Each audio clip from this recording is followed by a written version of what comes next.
संविधान 128 व संशोधन विधेयक 2023। माननीय मंत्री जी। धन्यवाद अध्यक्ष महोदय। With your permission sir, I move that the bill further to amend the Constitution of India be taken into consideration. The Constitution 128th Amendment Bill 2023। मैं अध्यक्ष महोदय इस बिल की कुछ जानकारियां सदन के पटल पर आपकी अनुमति से रखना चाहता हूं। अध्यक्ष महोदय, ये कॉन्स्टिट्यूशन अमेंडमेंट बिल है और महत्वपूर्ण बिल है। महिला सशक्तिकरण की दिशा में एक बढ़ता हुआ कदम है। दुनिया को भी दिशा दिखाने वाला ये बिल है। अमृतकाल की बेला में भारत को विकसित भारत बनाने की दिशा में एक महत्वपूर्ण कदम बढ़ाने वाला भी ये बिल है। माननीय अध्यक्ष महोदय, जैसे मैंने कल जिक्र किया था कि बाबा साहब भीमराव अंबेडकर जी ने 25 नवंबर 1949 को जब संविधान बन गया था और उनका अंतिम भाषण था तो उन्होंने एक चेतावनी दी थी कि 26 जनवरी 1950 को राजनीतिक समानता तो प्राप्त हो जाएगी, लेकिन सामाजिक और आर्थिक क्षेत्र में जो असमानता रहेगी उसे आने वाली सरकारों को दूर करना होगा। उन्होंने ये भी कहा था, मैं कोट अनकोट कहना चाहता हूं, 26 जनवरी 1950 को हम परस्पर विरोधी जीवन में प्रवेश करने जा रहे हैं। राजनीति में हमारे यहाँ समानता होगी और सामाजिक और आर्थिक जीवन में असमानता होगी। राजनीति में हम एक व्यक्ति एक मत के सिद्धांत को मान्यता देंगे। हमारे सामाजिक आर्थिक जीवन में हम अपनी सामाजिक और आर्थिक संरचना के कारण एक व्यक्ति एक मूल्य के सिद्धांत नकारते रहेंगे। इस विरोधापूर्ण जीवन को हम कब तक जारी रखेंगे?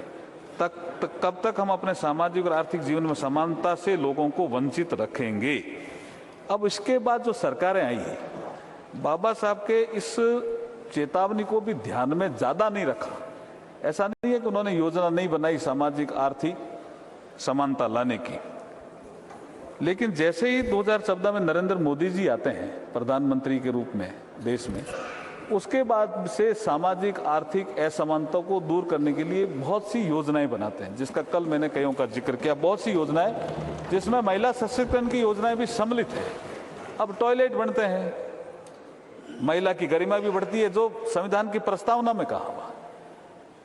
महिलाओं को समानता भी मिलती है, एक घर में लाइट एक घर में लाइट नहीं है, एक घर में टॉयलेट एक घर में टॉयलेट नहीं है। तो ये समानता लाने का अधिकार महिलाओं को सबसे ज्यादा 2014 के बाद इसने स्केल भी बढ़ाया, योजनाओं में बजट भी बढ़ाया और स्पीड भी बढ़ी। इसलिए मैं ये कहना चाहता हूं कि भारत के संविधान की प्रस्तावना में सामाजिक और आर्थिक न्याय का भी उल्लेख है और प्रतिष्ठा और अवसर की समानता का भी उल्लेख है।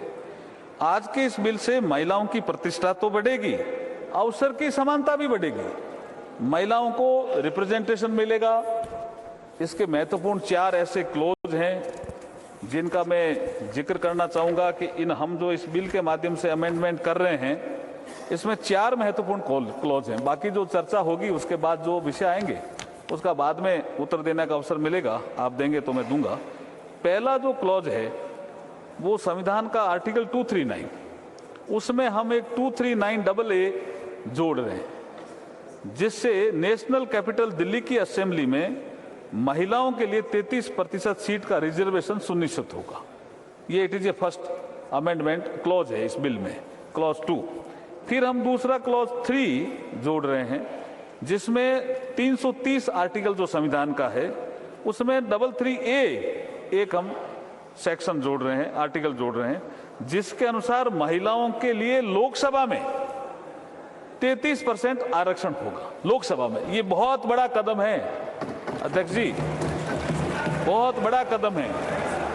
और तीसरा संशोधन बिल के क्लॉज 4 के अनुसार संविधान के आर्टिकल 332 के बाद एक नया आर्टिकल 33A जोड़ा जा रहा है, जिसके अनुसार महिलाओं के लिए स्टेट लेजिस्लेटिव असेंबली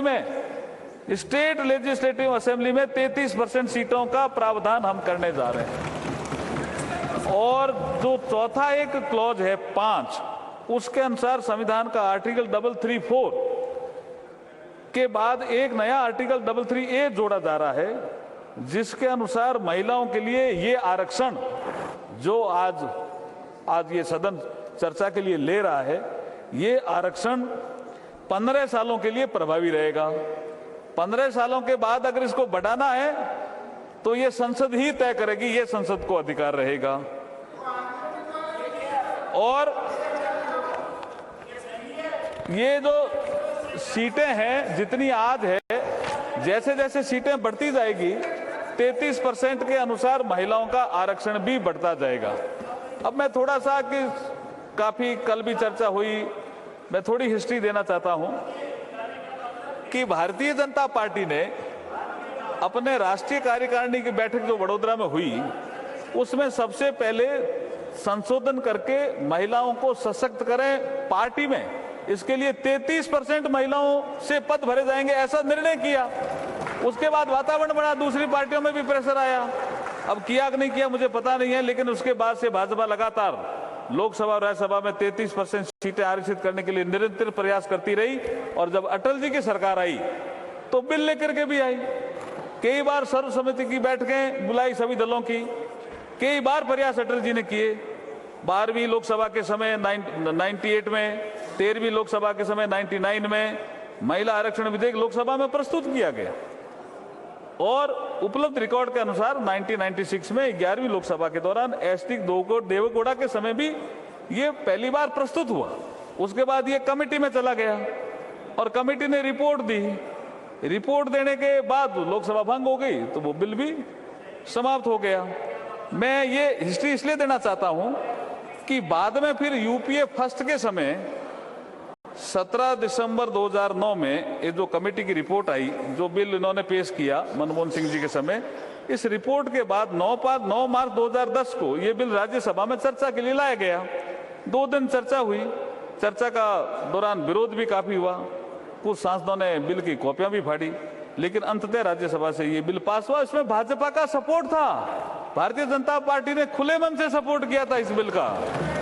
राज्यसभा में चर्चा तथा पास होने के बाद 12 मार्च को, अध्यक्ष जी जैसा आप प्रक्रिया जानते हो संसदीय परंपरा की, 12 मार्च 2010 को यह बिल लोकसभा में कम्युनिकेट हो गया। लोकसभा के सेक्रेटरी जनरल ने इसको पढ़ दिया तो ये लोकसभा की प्रॉपर्टी हो गया। और जब प्रॉपर्टी हो गया तो उसके बाद कई बार हम प्रतिपक्ष में थे उस समय, हमने भी डिमांड की कि इस बिल को ले आओ, लेकिन इनको सत्ता सुख का ज्यादा विषय था, इस बिल के बारे में चिंता कम थी, इसलिए बिल लेके नहीं आए। फिर लोकसभा जैसे ही भंग हुई 18 मई 2014 को तो ये बिल भी लैप्स हो गया। तो लोकसभा में तो कभी इनके पीरियड में चर्चा के लिए नहीं आया। फिर मैं ये कहना चाहता हूं कि ये कल जो अननेसेसरी ये विवाद कर रहे थे, संविधान में साफ लिखा हुआ है, आर्टिकल 107 के सब आर्टिकल 5 में प्रावधान है, यदि कोई बिल लोकसभा में लंबित है तो वह लोकसभा के विघटन के साथ ही लैप्स हो जाएगा। It is a constitutional provision. तो मैं आपके माध्यम से ये कहना चाहता हूं कि ये बहुत महत्वपूर्ण बिल है। इसमें अगर सर्वसम्मति बने आपके माध्यम से तो बहुत अच्छा रहेगा।